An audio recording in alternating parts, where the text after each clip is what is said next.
walking in the light of silence.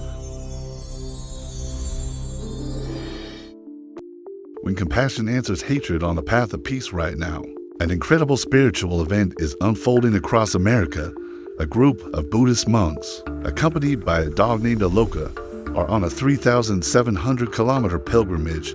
With every step, they are writing a story of peace. But this journey isn't just about the distance. It's about the profound strength of their principles when faced with challenges. Imagine walking for miles, day after day, in silent meditation. Now, imagine that silence being shattered along their path. These monks have encountered misunderstanding and hostility. Protesters have tried to disrupt their quiet contemplation with loud noises and angry shouts. Some people have even tried to paint this spiritual act as some kind of political protest or a threat to their way of life. This is where the real lesson begins. In Buddhist philosophy, there is one line that is never crossed: violence. This includes physical violence, but also the sharp, cutting words of verbal aggression. Buddhism teaches that violence stems from ignorance and hatred. So, the monks don't respond to shouts with more shouting. They don't meet suspicion with defensiveness. They understand a core truth. You cannot put out a fire with more fire. Only the cool water of compassion can extinguish the flames. For a practitioner of the Dharma, every challenge, every bit of opposition isn't an obstacle. It's a teacher. It's an opportunity to test the purity of one's own heart. When confronted by people who disagree, or even those who are filled with bitterness, these monks practice what's known as Kshanti. This is the practice of infinite patience. They refuse to let anger take root in their hearts. They know that the true enemy isn't the person shouting on the side of the road. The true enemy is the anger that can rise within and destroy your own inner peace. It's important to understand that this walk for peace isn't a protest rally. They aren't marching to demand anything from the outside world.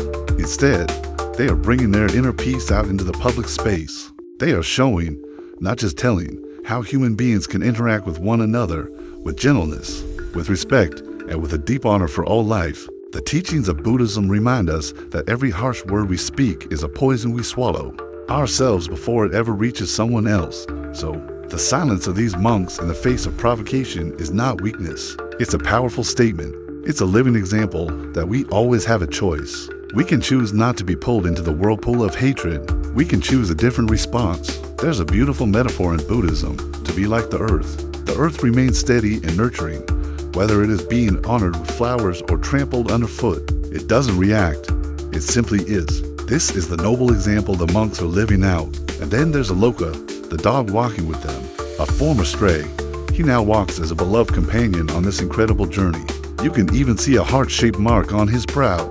He seems to be a furry, four-legged embodiment of the love this mission represents. The journey of the monks in Aloka holds up a mirror to all of us. If a former stray can carry a message of love, and if these monks can maintain their inner calm amidst the noise of rejection, then that same capacity exists within each of us. We all have that strength.